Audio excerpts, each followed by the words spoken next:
오다 노부나가는 일본 통일을 하기 직전까지 갔지만 측근의 배신으로 꿈이 좌절되고 마는데요. 노부나가를 대신해 전국시대에 혼란했던 일본을 통일한 인물이 있습니다.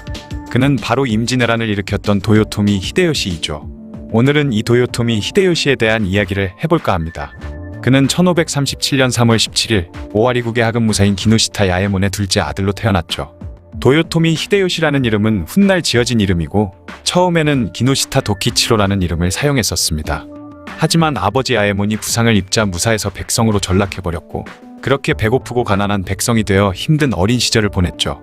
아버지가 사망 후 그는 무사가 되기로 결심해 수루가국으로 향했고 그곳에서 마스시타 유키스나의 부하가 되었습니다.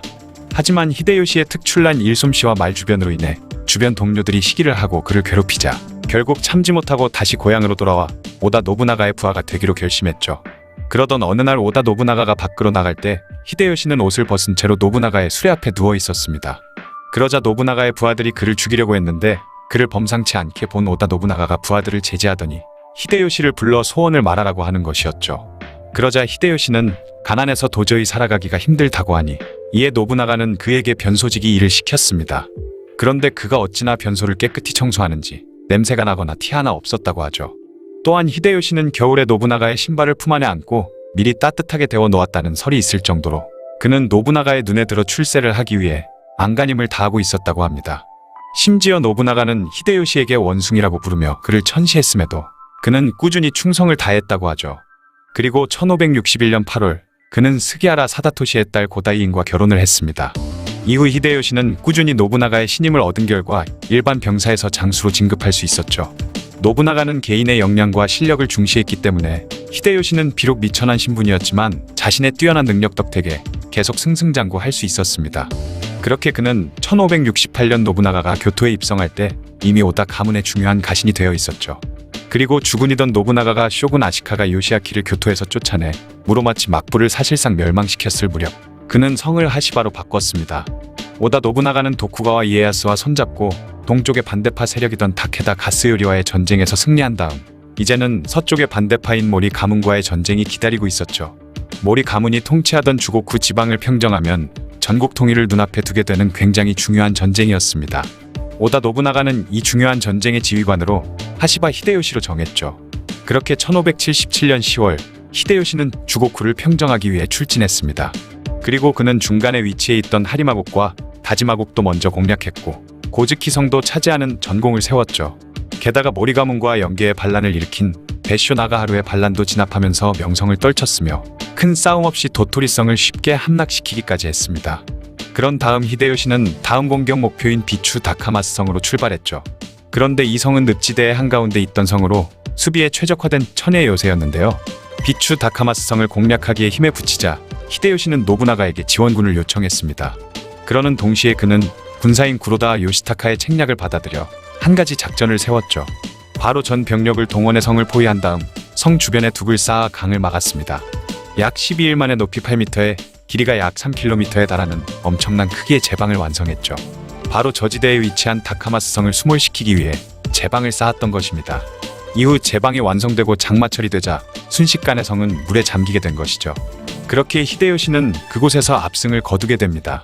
그런데 6월 2일에 청천벽력 같은 소식이 전해지는데요. 바로 아케치 미스히데의 배신으로 주군이던 오다 노부나가가 세상을 떠났다는 것이었죠.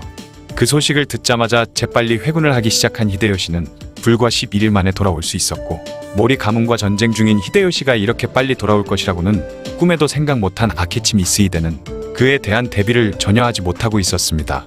그렇게 히데요시와 맞붙게 된 미스히데는 결국 패배하고 말았죠. 그리고 미스히데가 사카모토로 도망가던 중에 지역 농민들 손에 최후를 맞고 말았습니다. 이렇게 교토를 장악한 히데요시는 죽은 노부나가의 복수를 자신이 했다는 점을 내세워 더 강한 권력을 가지려 노력했죠. 그리고 오다 노부나가의 후계를 정해야 했는데 첫째 아들 오다 노부타다는 아케치와의 싸움에서 전사했고 그렇게 후계자 후보는 둘째 아들 노부카스, 셋째 아들 노부타카, 그리고 전사한 노부타다의 아들 히데노부로 좁혀졌습니다.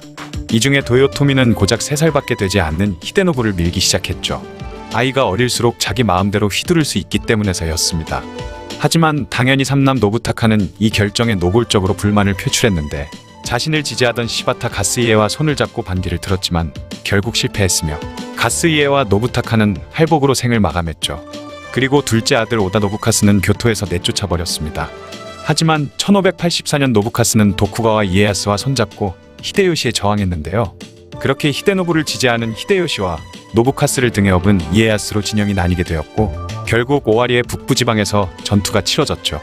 히데요시의 군대는 처음엔 이에야스의 군대의 패배를 거듭해 그렇게 겨우 잡을 수 있었던 히데요시의 모든 패권이 이에야스에게 넘어가나 했지만 히데요시는 또 다시 꾀를 내어 노부카스와 접촉해 화해를 해버린 것입니다. 그러다 보니 이에야스도 더 이상 싸울 명분을 잃어버리게 되면서 12월엔 그도 히데요시와 화해할 수밖에 없었고 노부카스의 반란은 막을 내리게 되었죠. 그렇게 그는 일본의 최고 권력자로 우뚝 서게 되었습니다. 1585년 7월에는 관백이 되었고 이듬해인 1586년에는 천황을 독촉해 도요토미란 성을 하사받아 도요토미라는 성씨를 사용하기 시작했죠. 그렇게 히데요시는 오다 노부나가의 기존 세력까지 규합해 나머지 평정하지 못했던 지역을 하나하나 평정해 나가기 시작했습니다. 휘슈 지역과 시코쿠 지역까지 평정하고 도쿠가와 이에야스도 원래 통치하고 있던 지역에서 에도로 근거지를 옮기도록 강요한 뒤 1587년 그는 반대 세력을 모두 굴복시켰으며 마침내 130여 년간의 전국시대의 마침표를 찍고 일본을 통일하게 되었죠. 그리고 그는 자신의 본거지인 오사카에 큰 성을 짓기 시작했습니다. 그 이유는 바로 오사카를 동남아시아를 비롯해 여러 나라들과 물자를 거래하는 도시로 성장시켜 무역을 장악하는 거점지로 만들려고 한 것이죠. 그리고 그는 어처구니 없는 야심을 드러내기 시작하는데요. 바로 명나라를 정복하려는 생각을 가졌던 것입니다. 당시 명나라의 황제는 만력제였는데 그는 30년이 넘는 시간 동안 조정의 일은 하나도 하지 않은 채 주색에만 빠져 흥청망청 놀기만 했던 황제였기 때문에 명나라의 상태가 굉장히 위태로웠던 걸 히데요시도 알고 있었던 것이죠. 또한 오랜 기간 평화가 이어져 오던 조선 역시 전쟁에 대한 대비가 전혀 되어 있지 않았고 일본에 대해서도 완전히 방심하고 있었습니다. 반면에 일본의 군대는 이제 막 전국 통일을 하고 군대의 사기가 하늘을 찌르고 있었기 때문에 한번 해볼만 하겠다라고 생각했던 것입니다. 그래서 히데요시는 조선 조정에 서신을 보내 명나라를 치려고 하니 조선은 길을 내어달라고 요청하기에 이르렀습니다. 그 외에도 그가 전쟁을 일으키려는 이유가 따로 있었는데요. 바로 토지 몰수로 인해 영주들의 불만을 해외로 돌리는 것과 동시에 영주들에게 나눠줄 땅이 필요했으며 징집을 통해 영주들의 권력을 약화시킬 생각도 있었던 것이죠. 그는 임진왜란이 일어나기 6년 전부터 엄청난 양의 배를 만들기 시작해 전쟁이 나기 직전에는 1천여 척의 병선을 확보했습니다. 그리고 일본산보다 더 성능이 좋은 유럽산 화승총과 실탄, 그리고 화약을 대량으로 구매했으며 조선을 침략하기 위해 조선과 최단거리에 위치했던 현재 사가현가라스시의 히젠 나고야성을 축조해 그곳을 전진기지로 삼았죠. 그리고 도쿠가와 이에야스에게 전쟁에 참여하라고 압박을 가했지만 이에야스는 관동 일대의 반란 진압을 핑계로 참여하지는 않았습니다. 하지만 히데요시가 함부로 할 수 없을 만큼 이에야스의 세력도 컸기 때문에 그의 군사 지원을 받는 것을 포기했죠.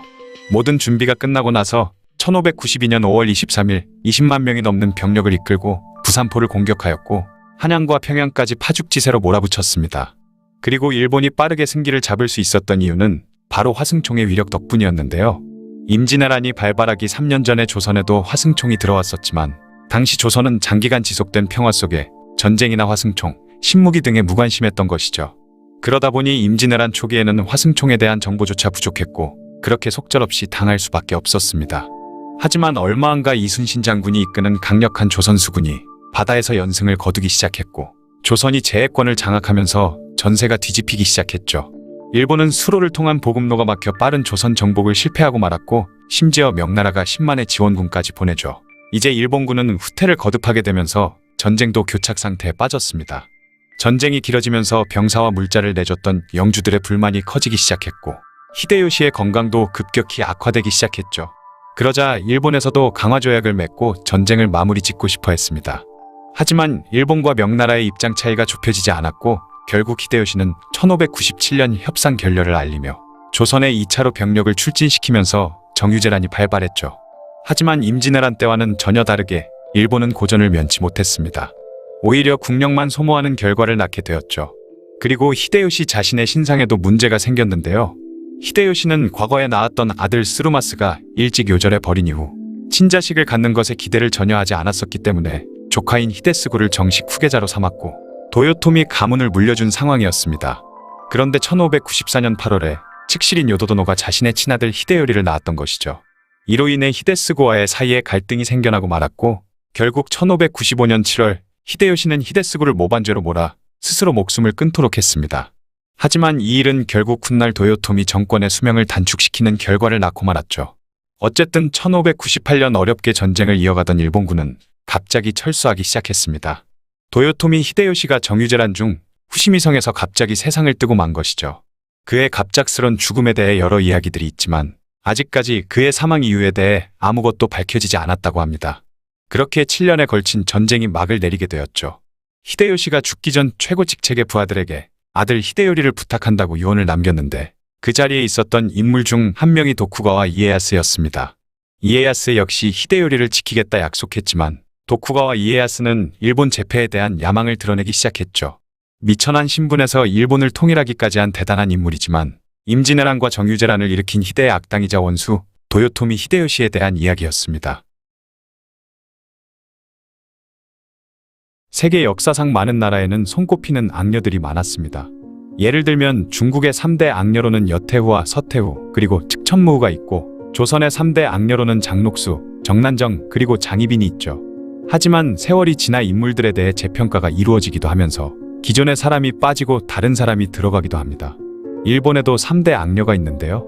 지난번에 영상으로 말씀드렸던 히노 도미코 그리고 호조 마사코와 요도도노가 있죠. 오늘은 일본 3대 악녀 중 한 명인 요도도노에 대한 이야기입니다. 요도도노는 우리나라의 원수인 도요토미 히데요시의 첩실로 그녀가 악녀로 평가받는 이유는 다 그녀가 낳은 자식들 때문이죠. 과연 그녀에게는 무슨 일이 있었길래 역사에 길이 남을 악녀로 이름을 남겼을까요? 그녀의 어릴 적 이름은 차차였습니다. 차차는 오미국 오다니성의 성주인 아자이 나가마사와 어머니 오이치 사이의 첫째 딸로 태어났죠. 어머니 오이치는 당시 최고로 강력한 힘을 가지고 있던 오다노부나가의 여동생이었는데 아자이 나가마사와는 정략 결혼으로 맺어지게 된 것이었습니다. 하지만 아버지 아자이 나가마사가 쇼군 일가와 손을 잡으면서 오다 가문과의 사이가 악화되어 결국 오다노부나가의 공격을 받게 되었고 아버지 나가마사가 세상을 떠나고 오다니성이 함락되면서 차차는 어머니와 두 동생과 함께 구출되어 또 다른 외삼촌이던 오다노부칸의 보살핌을 받게 되었죠. 그러던 1582년 혼노지의 변이 일어나면서 오다노부나가가 세상을 떠나자 셋째 아들인 오다노부타카는 오다 가문의 중신인 시바타 가스이에와의 관계를 더욱 굳건히 하기 위해 자신의 고모이자 차차의 엄마이던 오이치를 가스이에에게 시집 보냈습니다. 그 이후로 차차는 어머니 오이치를 따라 가스이에의 거성인 기타노쇼성으로 거처를 옮겨 살게 되죠. 하지만 얼마 안가 오다노부나가의 후계를 정하다가 오다노부타카는 시바타 가스이에와 손잡고 하시바 히데요시와 전쟁을 치르게 되는데 결국 시즈가타케 전투에서 히데요시에게 패배한 가스이에는 1583년 기타노쇼 성에서 오이치와 함께 스스로 목숨을 끊어버렸습니다. 그렇게 어머니도 잃은 차차와 두 여동생은 결국 하시바 히데요시에게 거두어져 그의 보호를 받기 시작했죠. 이때 그녀는 두 동생에게 너희들은 오미의 명문 아자이 가문의 딸들이다. 꼴사납게 행동해서는 안 된다. 라며 훈계했을 정도로 자존심 강하고 기가 센 여성이었다고 합니다. 이후 히데요시는 차차의 다른 두 여동생은 시집을 보내버렸지만 차차만은 20살이 지나도록 시집을 보내지 않고 있다가 1588년 그녀를 자신의 측실로 삼아버렸죠. 그런데 이 일에 대해 재미있는 썰이 있는데 차차의 어머니인 오이치를 사모하고 있었던 히데요시가 어머니를 가장 닮아 출중한 미모를 가지고 있었던 차차를 측실로 맞았다는 것입니다. 당시 그녀의 어머니 오이치는 전국에서 알아주는 최고의 미녀로 유명했는데 차차가 그녀의 어머니를 쏙 빼닮아 그녀 역시 당대 최고의 미녀로 이름을 날렸던 것이죠. 당시 호세가이던 도요토미 히데요시는 정실부인 코다이인도 있었고 측실만 15명이나 두었었는데 그녀를 측실 중 가장 총애했다고 합니다. 그 이유가 바로 그녀의 미모 때문이었다고 할 정도로 미녀였던 것이죠. 그리고 측실이 된 지 얼마 안가 그녀는 임신을 하게 되었고 이듬해인 1589년 아들 도요토미 스루마스를 출산하게 되었습니다. 자식이 없던 히데요시에게 아들이 태어나자 그는 엄청나게 기뻐하며 요도성을 차차에게 하사했는데 이때부터 그녀는 요도성의 마님이라는 뜻의 요도도노로 불리게 된 것이죠. 그런데 첫째 아들이 태어나고 얼마 안가 그녀에 대한 흉흉한 소문이 퍼지게 됩니다. 그것은 바로 그녀가 다른 남자와 바람을 펴 임신을 하게 되었고 사실 스루마스는 히데요시가 아닌 다른 남자의 아들이라는 것이었죠. 이에 격분한 요도도노는 이 소문을 낸 사람들을 모조리 악착같이 색출해내 다 잡아들였고 그들은 모두 잔인하게 처형되었습니다. 그런데 사실 그녀의 불륜설이 거의 정설이 되어가고 있다고 하는데요. 당시 천하가 알아주는 호세가였던 히데요시는 정실 부인인 코다이인 사이에서도 자식이 없었고 측실 15명에게서도 자식을 보지 못했었기 때문에 당시에도 그렇고 지금도 그렇고 아마 히데요시는 무정자증이었을 거라고 보는 시각이 있죠. 심지어 그의 측실 중 한 명은 과거 아이를 5명이나 낳은 여자도 있었기 때문에 임신을 하는데 여자는 문제가 되지 않았던 것입니다. 심지어 훗날 낳게 되는 히데요리는 키가 무려 197cm에 체중은 161kg이나 되는 거구였다고 하는데 키가 140cm에 불과했던 작고 왜소한 히데요시와 전혀 닮지 않았던 것이죠. 또한 가신이던 오노 하루나가는 요도도노와 어릴 적부터 같은 젖을 먹고 자란 사이로 당시에도 두 사람이 내밀한 관계라는 소문이 돌았을 정도로 사이가 좋았기 때문에 일각에서는 히데요리가 아마 하루나가의 자식일 것이다 라는 설도 있습니다. 또한 스루마스가 태어난 당시의 히데요시는 50세를 넘은 나이였고 심지어 둘째 히데요리가 태어났을 당시에는 50대 중후반의 나이였기 때문에 젊을 때도 아이를 낳지 못했던 히데요시가 유독 요도도노에게서만 2명의 아이를 임신했다는 것이 말이 안 된다는 것이죠. 어쨌든 히데요시의 뒤를 이을 아들을 낳은 요도도노는 수많은 특권을 부여받으면서 강력한 권력을 손에 얻게 되었습니다. 하지만 스루마스는 선천적으로 몸이 약해 병치레가 잦았는데 불과 2년 후 1591년 스루마스는 어린 나이로 세상을 떠나고 말았죠. 이에 히데요시는 촌마개를 자를 정도로 크게 슬퍼했고 더 이상 아들을 낳는 일이 없을 거라 생각한 히데요시는 자포자기한 채 스루마스가 죽은 지 3개월 만에 조카인 도요토미 히데츠구를 양자로 삼아 후계자로 지명하고 관백자리를 물려주어 버렸습니다. 그리고 조선 침략의 야욕을 드러내는데 1592년 히데요시가 조선을 침략하기 직전에 히젠 나고야 성으로 거처를 옮기자 이때 요도도노 역시 그를 따라 그곳으로 갔죠. 그리고 얼마 안가 임진왜란을 벌였을 당시 요도도노가 또다시 히데요시의 아들을 임신하게 된 것입니다. 그리고 1년 후인 1593년 요도도노는 히데요시의 둘째 아들인 도요토미 히데요리를 낳게 되었죠. 그러자 히데요시와 요도도노는 친아들인 히데요리를 다음 후계자로 삼고 싶다는 생각을 하게 되었고 결국 현재 후계자인 조카 히데스구와 갈등이 생겨나고 말았습니다. 그렇게 1595년 히데요시는 히데스구를 모반죄로 몰아 스스로 목숨을 끊도록 했고 결국 히데요시는 후계자로 히데요리를 삼게 되었죠. 그런데 히데스구를 숙청할 당시 그의 처자식의 시녀들까지 수십 명이나 되는 히데스구의 가솔들이 모조리 참수당하고 말았는데 히데스구의 처자식 중에는 다른 영주의 딸도 있었기 때문에 이 일로 인해 도요토미 가문의 앙심을 품은 영주들이 생기고 말았습니다. 또한 히데요시는 히데츠구와 친했던 영주들까지 숙청하려 들었기 때문에 수많은 영주들은 그에게 등을 돌리게 되었죠. 요도도노가 낳은 첫째 자식 때문에 불륜에 대한 소문을 낸 수많은 사람이 그녀에 의해 죽임당했고 둘째 자식 때문에 기존의 나름대로 자리를 잡아가던 도요토미 가문의 후계자 문제가 다시 시끄러워지기 시작하면서 이후 히데스구를 비롯한 그의 가족들 그리고 수많은 영주들까지 도륙당하게 되었고 그렇게 그녀는 희대의 악녀가 되었던 것입니다.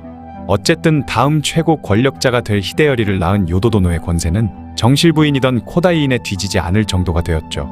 그러던 1598년 9월 도요토미 히데요시가 정유재란을 일으키고 얼마 안가 갑자기 세상을 떠나고 말았습니다.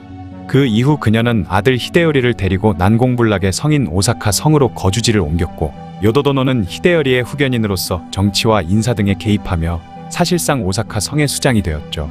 그런데 히데요시의 장례식 중 한 가지 일화가 있는데요.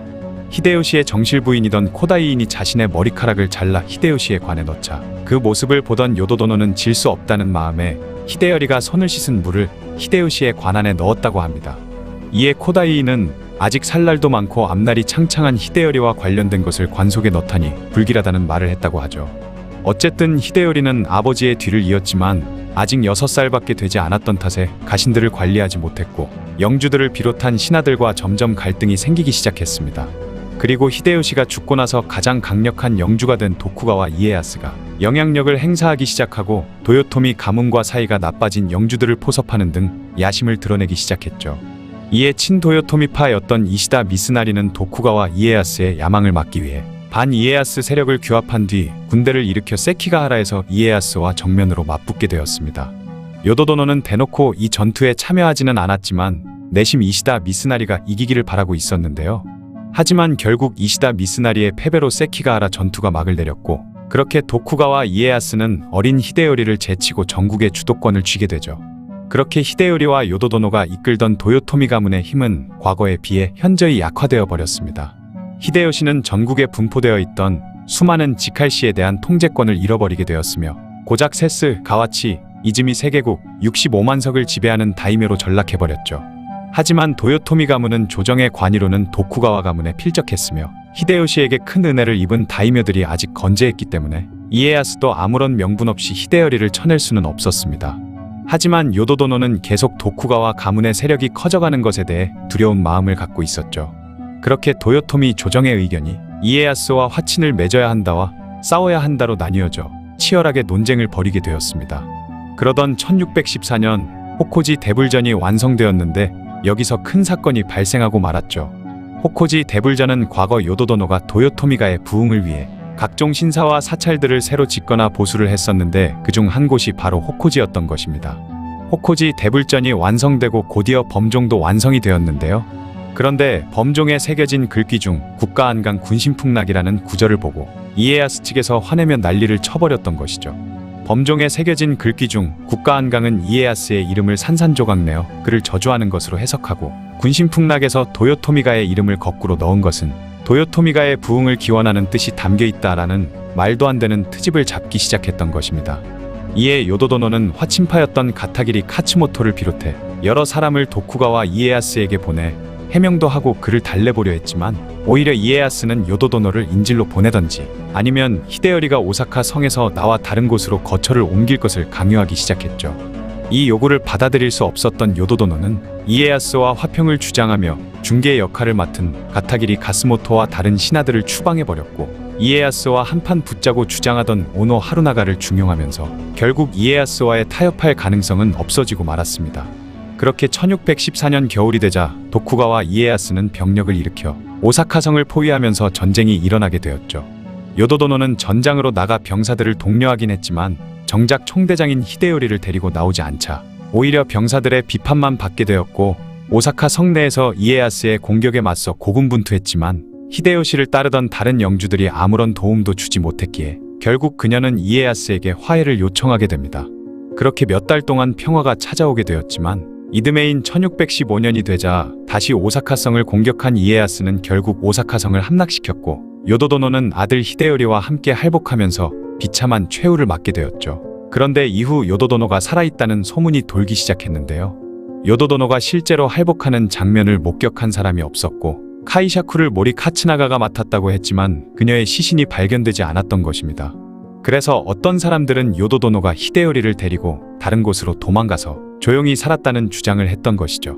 이후 그녀가 살아오면서 살았던 아버지 나가마사의 오다니성, 두 번째 남편인 가스이에의 키타노쇼성, 그리고 아들 히데요리의 오사카성이 모두 함락되었기 때문에 그녀는 전국 제1의 불운녀로 불리기도 한다고 합니다. 요도도노는 일본의 3대 악녀로 악명이 높은데 희한한 점은 2017년 일본에서 실시한 가장 좋아하는 전국시대의 여성이라는 설문조사에서 4위까지 했다고 하죠.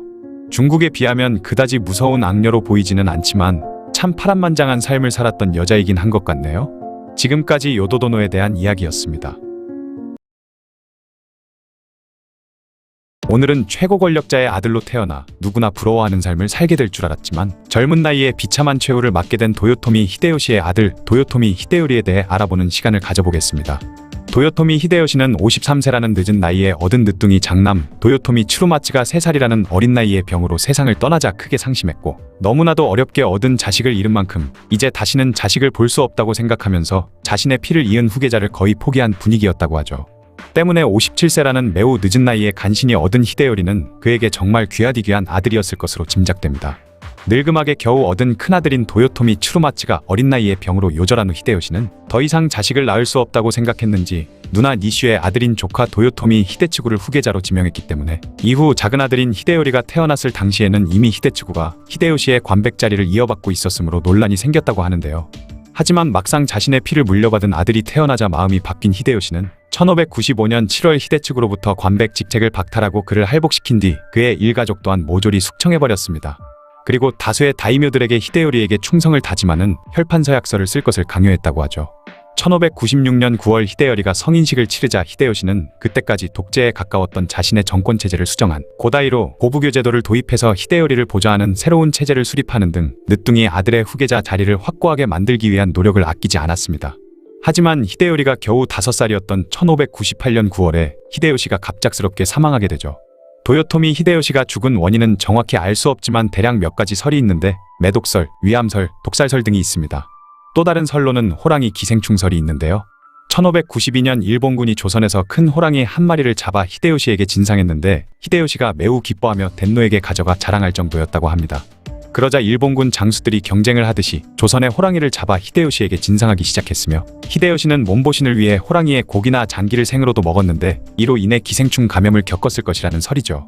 그렇게 히데요리가 죽은 아버지의 뒤를 이었는데 고다이로의 일원인 도쿠가와 이에야스가 중신합의제의 원칙을 자주 어기고 영향력을 행사하면서 점점 갈등이 깊어지기 시작했습니다. 이후 또 다른 고다이로인 마에다 도시이에가 사망하고 고부교이자 친 도요토미파인 이시다 미츠나리가 실각하면서 도쿠가와 이에야스가 어린 히데요리를 제치고 전국의 주도권을 쥐게 되죠. 결국 1600년 이시다 미츠나리를 필두로 도쿠가와 이에야스에 대항하는 세력들이 군사를 일으킨 세키가하라 전투가 발발하게 됩니다. 결국 세키가하라 전투는 도쿠가와 이에야스가 이끄는 동군의 승리로 끝났고 가토 기요마사 등 히데요시의 신하들이 끝까지 히데요리를 보호하려고는 했지만 이미 대세는 기울어져 버린 뒤였죠. 1603년 도쿠가와 이에야스가 막부의 최고 권력자를 상징하는 세이이다이 쇼군의 지위를 얻어내면서 사실상 도요토미 히데요리는 천하인의 자리에서 밀려나기는 했지만 이때까지만 해도 히데요리는 높은 관직을 부여받고 매해 신년마다 조정의 중신들에게 오사카 성에서 참배를 받는 등 히데요시가 살아있을 때와 다름없는 높은 예우를 받았다고 합니다. 하지만 1611년 교토의 니조성에서 도요토미 히데요리와 도쿠가와 이에야스가 만나는데 이때 장성한 히데요리를 보고 위협을 느낀 도쿠가와 이에야스가 도요토미 가문을 멸망시킬 마음을 먹게 되었다고 하죠. 결국 1614년에 도요토미 가문이 호코지를 재건할 때 종명의 내용에 이에야스를 무시하는 문구를 넣었다는 호코지 종명 사건을 구실로 삼아 도요토미 가문과 도쿠가와 가문이 결별을 하게 되고 머지않아 오사카 겨울 전투가 일어나게 됩니다.